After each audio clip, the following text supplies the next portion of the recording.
Hello friends, welcome to Swastik academy. आप सभी का हमारे ऑनलाइन चैनल स्वास्तिक अकेडमी में स्वागत है।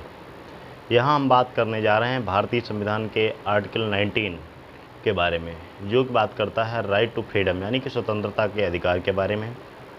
आर्टिकल 19 से पहले हमने इसके पिछले वीडियो में डिस्कस किया था राइट टू इक्वलिटी के बारे में। आज देखते हैं आर्टिकल 19 के बारे में। सबसे पहले बात करते हैं कॉन्स्टिट्यूशनल डिबेट के समय एच.वी. कामत साहब ने क्या कहा था। एच.वी. कामत साहब ने कहा था कि हमारे जो सिटीजन हैं, भारतीय नागरिक हैं, इनको भी राइट टू बेयर आर्म्स यानी कि शस्त्र रखने का अधिकार या बंदूक रखने का अधिकार होना चाहिए। जैसा कि हम लोग जो है पहले से ही हमारे यहाँ भारत में 200 साल पहले से ज़्यादा ब्रिटिश रूल था इंडिया में, तो हमारे यहाँ फंडामेंटल राइट्स जैसी उस समय कोई चीज़ें ही नहीं थी। अब बात करते हैं हम आर्टिकल 19 के बारे में। आर्टिकल 19 यानी कि राइट टू फ्रीडम, स्वतंत्रता का अधिकार। जैसा कि आप सबको पता है कि 26 जून 1975 को इंदिरा गांधी ने इंटरनल इमरजेंसी डिक्लेयर कर दी थी। उस समय यानी कि प्रेस की स्वतंत्रता जो थी, यानी कि न्यूज़पेपर वगैरह एकमात्र साधन था जिससे लोग अपनी आवाज़ उठाते थे, उसको भी बैन कर दिया गया। आर्टिकल 19 जो है, इसे हम दो पार्ट्स में पढ़ते हैं। एक आर्टिकल 19 जो है राइट्स ऑफ सिटीजन की बात करता है, यानी कि नागरिकों को कुछ अधिकार देता है। दूसरा आर्टिकल 19 का क्लास 2 टू क्लास 6 ये राइट्स ऑफ स्टेट यानी कि राज्य को कुछ अधिकार देता है। देखते हैं आर्टिकल 19(1)(a) क्या है। आर्टिकल 19(1)(a) यानी कि freedom of speech and freedom of expression, अभिव्यक्ति की स्वतंत्रता और भाषण की स्वतंत्रता की बात करता है। अगर हम स्पीच और एक्सप्रेशन को देखें तो इसका मतलब है स्पीच और एक्सप्रेशन में तीन तरीके की इन्फॉर्मेशन की बात की गई। Number 1, the right to receive information यानी कि सूचना प्राप्त करने का अधिकार, रिसीव करने का अधिकार। दूसरा, the right to express own ideas, अपने विचारों को व्यक्त करने का अधिकार। नंबर 3 पे जो है right to keep any communication as secrecy, किसी भी कम्युनिकेशन को गुप्त रखने का अधिकार। ये भी हमारा आर्टिकल 19(1)(a) यानी कि freedom of speech and expression में शामिल होगा। अब बात करते हैं, इसी से रिलेटेड एक इम्पॉर्टेंट केस है Bijoy Emmanuel versus state of Kerala. इस केस के तहत ये कहा गया था, बेसिकली हुआ क्या था, केरला में एक स्कूल में कुछ बच्चे जो थे जो जिहेवा बिलीव के थे, राष्ट्रगान के समय यानी कि नेशनल एंथम के समय वे लोग स्टैंडिंग पोजीशन में तो खड़े हुए लेकिन राष्ट्रगान गा नहीं रहे थे। वहाँ के जो हेड मिनिस्टर्स थे, जो स्कूल के प्रिंसिपल थे, उन्होंने उन बच्चों को स्कूल से बाहर कर दिया। ये मामला वहाँ के हाई कोर्ट में गया। हाई कोर्ट ने भी बच्चों को दोषी करार देते हुए स्कूल से निकलने का आदेश दिया। इसके बाद ये मैटर पहुँचा सुप्रीम कोर्ट। सुप्रीम कोर्ट ने इस केस में ये कहा कि जो जिहेवा बिलीफ के लोग हैं वे सिर्फ भगवान में आस्था रखते हैं, इसके अलावा वे किसी भी प्रकार की आस्था नहीं रखते हैं।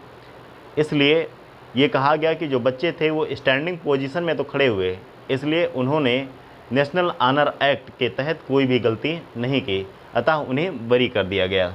इसका मतलब क्या हुआ कि अगर हम freedom of speech and expression यानी कि अभिव्यक्ति और भाषण की स्वतंत्रता की बात करें तो उसमें बोलने के अधिकार में चुप रहने के अधिकार भी शामिल है, यानी कि right to remain silent is also included in freedom of speech and expression. बोलने के अधिकार में चुप रहने का अधिकार भी शामिल है।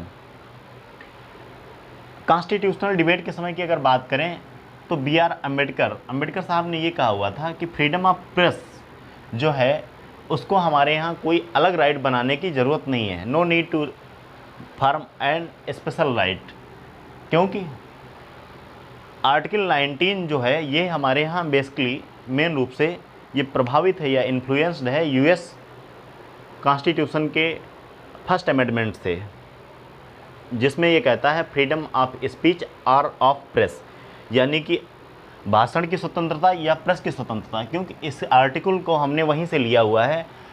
एक केस आया था Brajbhushan versus state of Delhi.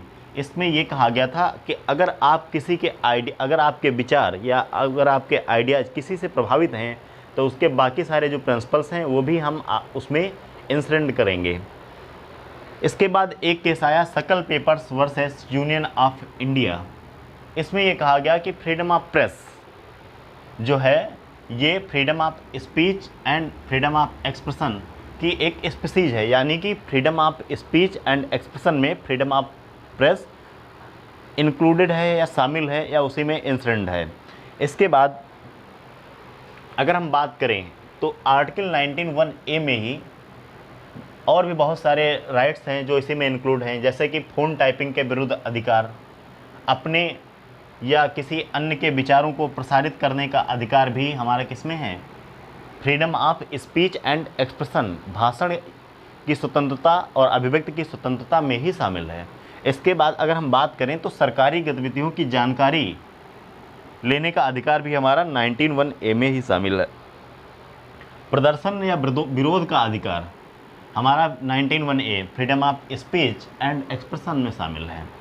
किसी भी अखबार पर पूर्णतः प्रतिबंध लगाने का अधिकार जो है ये भी हमारा 19(1)A में शामिल है। जैसा कि हम बात करते हैं कि आर्टिकल 19 हमारा क्या है, पूरी तरीके से नहीं है, इसके कुछ रिस्ट्रिक्शंस भी लगा दिए गए हैं। जैसे सिक्योरिटी ऑफ स्टेट, राज्य की सुरक्षा के लिए सरकार क्या कर सकती है, इसको निर्बंधन लगा सकती है इस आर्टिकल को। नंबर 2 आता है पब्लिक ऑर्डर, लोक व्यवस्था, इसे फर्स्ट कॉन्स्टिट्यूशनल अमेंडमेंट के थ्रू जो कि 1951 में हुआ था, इससे ऐड किया गया। अगला आता है शिष्टाचार यानी कि मोरलिटी। नेक्स्ट रीजनेबल रिस्ट्रिक्शंस है मोरलिटी। इसके बाद है विदेशी राज्यों के साथ मैत्रीपूर्ण संबंध, friendly relations with foreign states. Next है न्यायालय की अवमानना, कंटेम्प्ट ऑफ कोर्ट, मानहानि, डिफेमेशन, अपराध उद्दीपन, इंसाइटमेंट टू एन ऑफेंस, इसे भी फर्स्ट कॉन्स्टिट्यूशनल अमेंडमेंट के द्वारा जोड़ा गया था। नेक्स्ट है sovereignty and integrity of nation, राष्ट्र की संप्रभुता और अखंडता, इसे 1963 में 1963 में 16वें संविधान संशोधन के द्वारा जोड़ा गया था। तो ये 8 रीजनेबल रिस्ट्रिक्शंस हैं, यानी कि 8 युक्त निर्बंधन हैं जिसे क्या करता है, जिनके आधार पर राज्य हमारे फंडामेंटल राइट्स के आर्टिकल 19 को कर्टेल कर सकता है। तो ये था हमारा आर्टिकल 19 का पार्ट 1।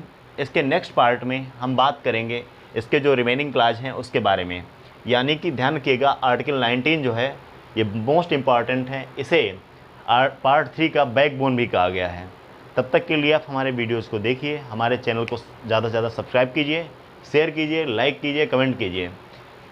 इससे ज़्यादा क्वेश्चंस पुटअप किए जाते हैं, आर्टिकल 19 मोस्ट इंपॉर्टेंट है। नेक्स्ट वीडियो में हम इसके रिमेनिंग क्लास पे चर्चा करेंगे। तब तक के लिए आप हमारे वीडियो को देखिए, it will boost your knowledge. Thank you very much.